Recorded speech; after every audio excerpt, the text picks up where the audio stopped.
Welcome. Today we are talking about formations, choosing the right formation. It's a big idea.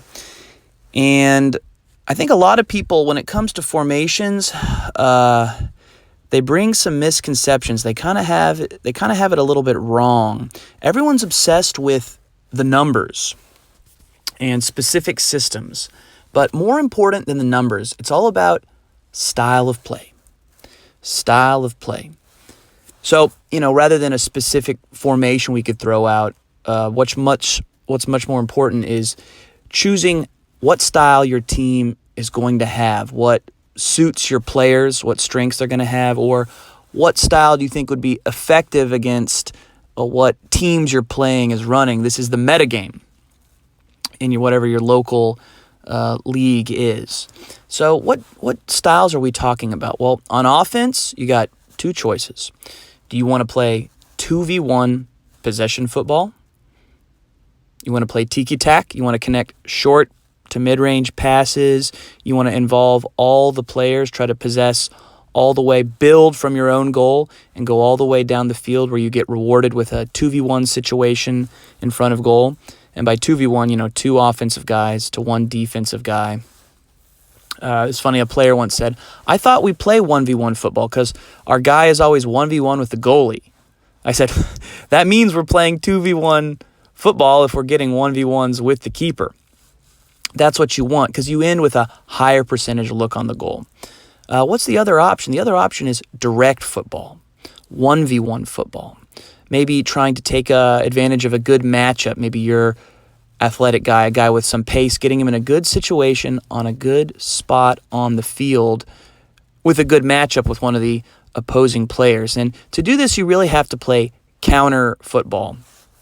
You have to find a situation where there's a lot of space behind the opponents that you can put the ball into and then have your nice 1v1 matchup in that space. So defensively, there are also some decisions you have to make. You have to decide on the level of press you're going to do. Are you going to full press all the way to their goal? Are you going to set your team defensively at the mid block? Or are you going to go all the way back and park the bus at the deep block? And these defensive strategies pair with the offensive strategies. So if you want to possess the ball, it makes sense that you would also want to press the ball when they have it. Why is that? Because through possession, you can get a lot of numbers up in their half of the field. So when you lose the ball and they have a lot of numbers near their own goal, they're not really in a good shape to possess the ball themselves. So it's kind of easy to press in that situation then and maybe get the ball back quickly. This is what the famous possession teams do. They said they get it back quickly when they lose it. Why? It's not just because they're trying hard. It's because the defensive team is so close together, they can't hit those passes that spread the field out to the maximum of the width to bypass the pressure. We call this type of pressing counter pressure, and go check out my video on it for more details. So pressure and possession go together. On the flip side, if you're going to play counter football, you need space behind the back line. So if you press them, you might win the ball, but when you do, you're near the goal. There's not a lot of space. You're in tight areas, and there's a lot of players. If you want a 1v1 near their goal, you have to set up your defense at the mid block or near your own goal at the deep block. So when you win the ball, then in maybe 2 or 3 touches, you can play the ball forward into that space behind the back line, but still in front of the keeper. And then you could take advantage of the pace or athleticism of your strikers or the players that are going to get in on the counter. Okay, so you see my meme, the good, the bad, and the ugly, and kind of choosing your formation here. Obviously, the bad is something that you'd be like, oh, well, we're going to rely on a few key players to dribble. No, it's not a real strategy. Now, if your name is Hazard or you're Messi or you're Sterling, okay, and you're listening to this video, well, you can do that. But, for 99% of everyone else, you're really looking to play 2v1 possession football or 1v1 direct counter football. All right, so let's talk about the formations. First of all, when it comes to formation, the numbers have to do with the defensive alignment, not the offensive alignment. Why is this? It's because in offense, you're constantly changing your shape. You're exploring the space. The defense, they set their shape, how they want to defend space. Then that opens up various parts of the field, and it's the offense's job to try to explore and exploit that open space. And you're constantly switching around, rotating, switching positions, being unpredictable, overlapping. It's kind of like jazz in this regard. You don't want to have a structure where no one can get out of their position. That would be pretty easy to defend. So these numbers and all the formations, 4-4-2, 4-2-3-1, 4-3-3, 3-4-3, all these numbers, it's their defensive shape, okay? Real quick, I have, if you're ever looking at a team trying to pick its formation, look when they're off the ball on defense. And the quick markers are, do they have one or two central strikers? Are they 2v2 with the other team's center backs? Or is it just a 1v2? Then check out their back line. Is it the standard back four? Or do they have three center backs and then two wing backs on each side? So if it's that, sometimes they might have five in the back if it's near their goal. And sometimes it might be kind of asymmetric, four with one wingback tracking back. Finally, look in the middle at their midfield triangle. How is it shaped? Is there one DCM? Is there one cam? Look for things like that. Okay, let's check out the formations. How many is this? I got 11 formations for you today. And obviously, there are variations, there are more, but these are kind of the main ones I could think of at least, and some weird ones you don't see that much too. So we've categorized them into groups. So when people think, what formation am I going to play? Before you do that, I would decide, are you going to do a full press, a mid block, or a deep block system? Then it kind of doesn't matter which one you pick. I mean, for example, the differences between 4-2-3-1 and 4-3-3 are kind of minor. But the difference between a 4-4-2 mid block and the 4-3-3, now those are some major differences. All right, let's take a look. Let's start with the full press. So we got 4-2-3-1, 4-3-3, which is basically the same as 4-1-4-1. They both have two cams and one DCM. And the only real difference there is just kind of the matchups and how you press. If your cams are pressing the center backs, that's a 4-1-4-1. And if your wingers are kind of staying connected to the striker and then your winger inside out is looking to press the center back, that's more of a true 4-3-3. You got 4-4-2 diamond with a diamond in the middle there. It's a good formation if your players can interchange a lot. It's like Man United, I think, when they play 4-4-2 diamond, that works really well for Pogba since he's a versatile guy that can play well isolated on the wing, come inside in the middle, and also attacking space in front of him, getting forward and attack. So letting him kind of like do a bunch of different positions, allowing for those rotations. In that 4-4-2 diamond, you got to decide who's providing the width. Is it the outside back coming forward? Or do sometimes your outside mid, do they get wide? Can a striker get all the way and track back? A lot of options there. And then finally, I got 3-4-3 and 4-3-2 on the Christmas tree.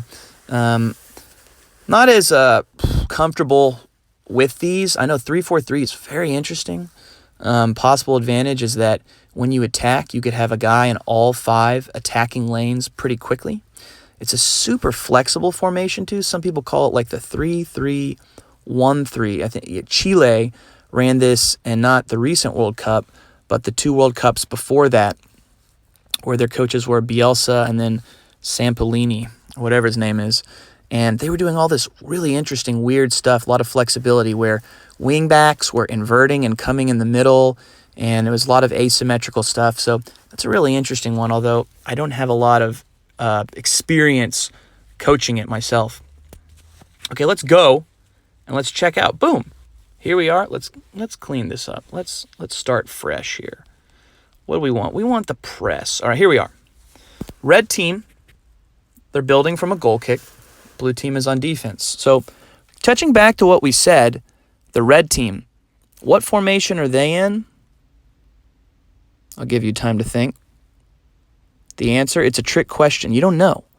When you're on offense, you just pushed out, explored the space. They could be a lot of different formations and then get into shape because they're on the ball.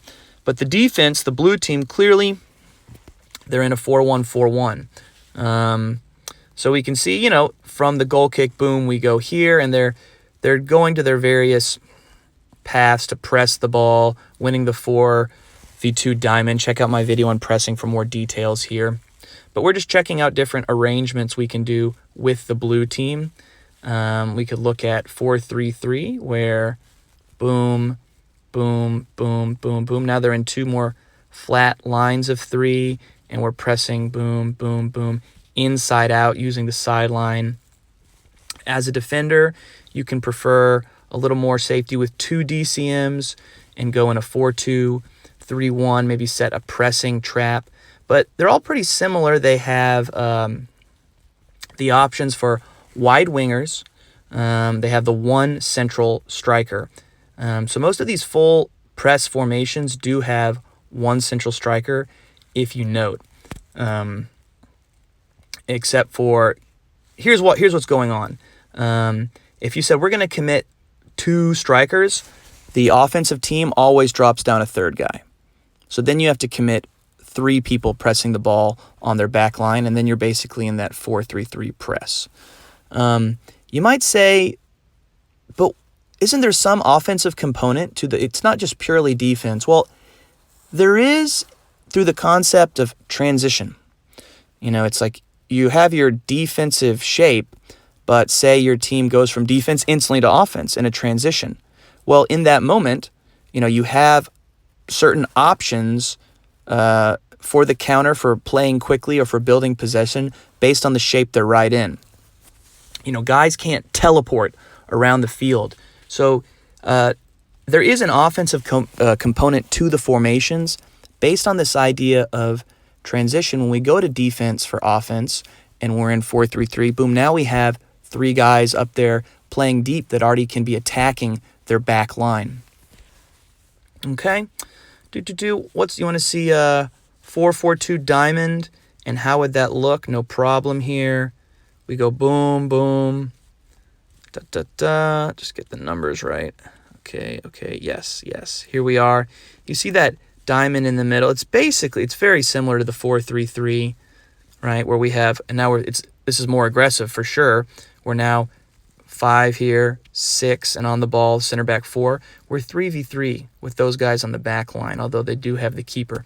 And that is a more aggressive, more numbers forward to press them, hopefully inside out, make them hit some passes to the sideline, get some nice 2v1s along that sideline.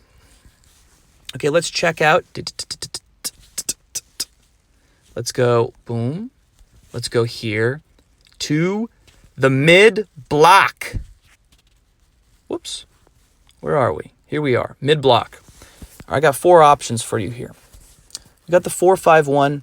We got the 4-4-1-1. We got the 4-4-2. And if you're crazy, we got the 4-2-4.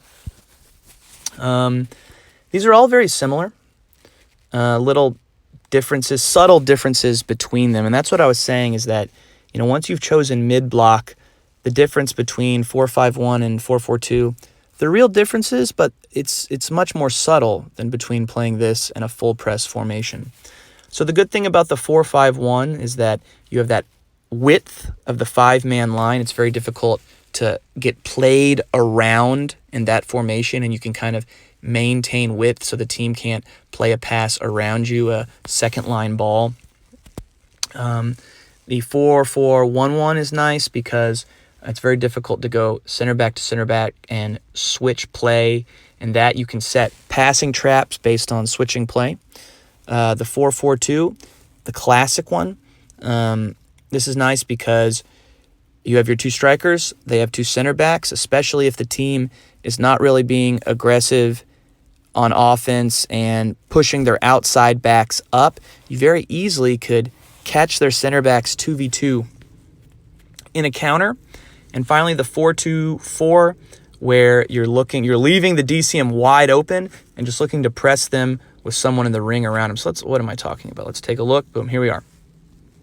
4-4-2, and I've moved off the offensive guys just so you have a better view of the space. So why did we say, what's the purpose of this formation? Well, defensively, you can see the advantage is you're vertically much more compact than if you press the ball. Space between the lines. Look at the space between your first, second line. Boop. There it is. That's it. That's all of the vertical distance between these lines. It's not very far. When you press, you have to open up vertically.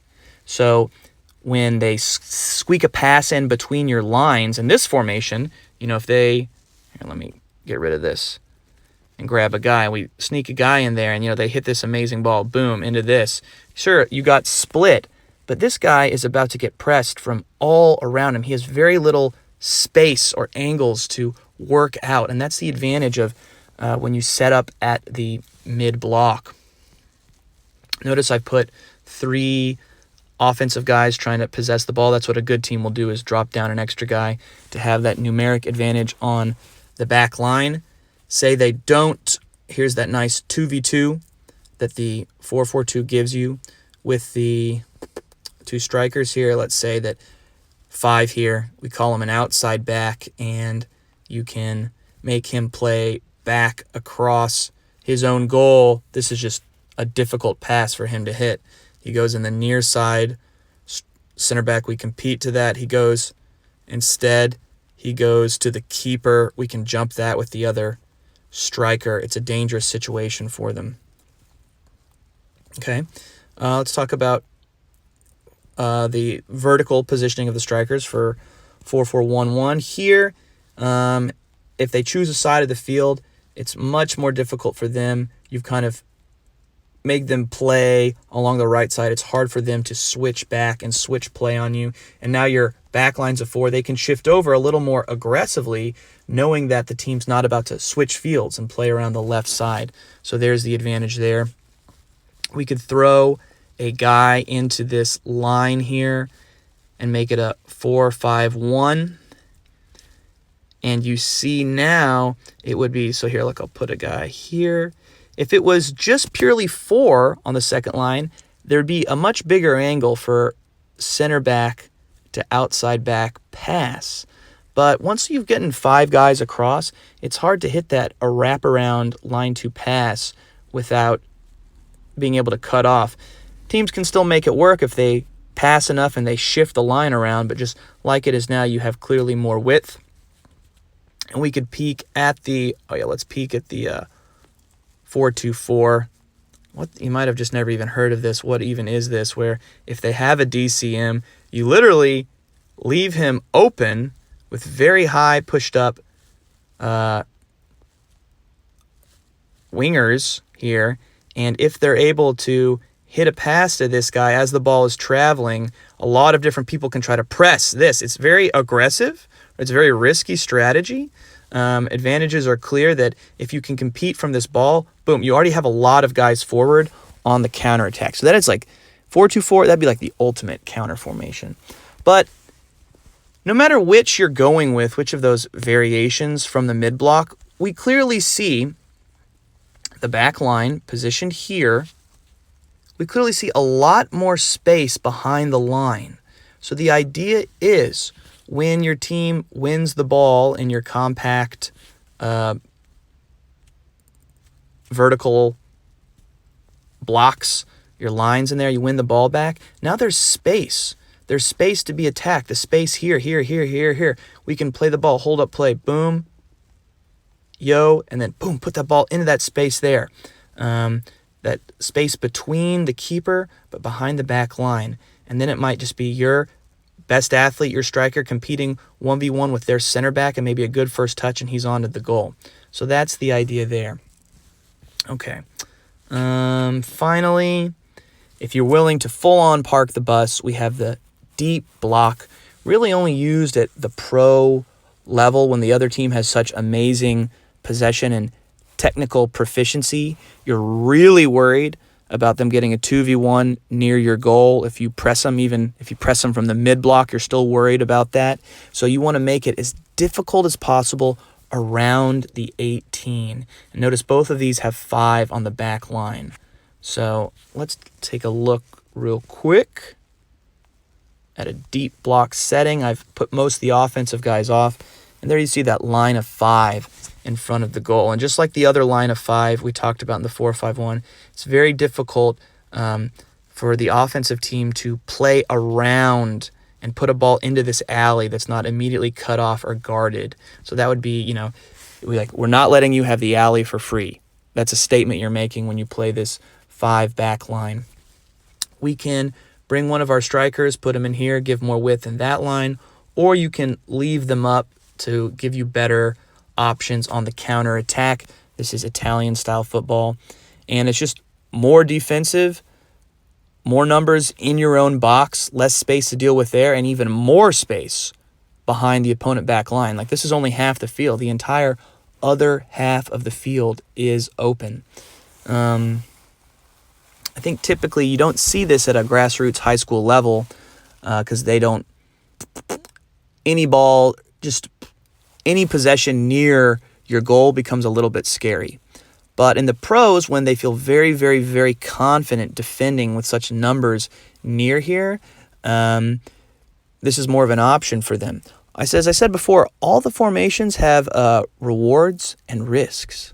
Some people have this negative idea. I don't want to park the bus. I did call it the ugly. But when you park the bus and you get a nice transition, a good defensive play, you take a pass off, a risky pass, you pick it off, you could have an amazing counterattack that it's just, you could just hit the ball. You could get your worst guy on the field. He could just toe poke the ball into the space, and you can have very precisely chosen players running into that space, giving the defense all kinds of problems. So those are your major options we see here. Don't obsess too much on the numbers in the formations. Think more about the style of play with possession 2v1 football versus 1v1 direct football. I call it the ugly.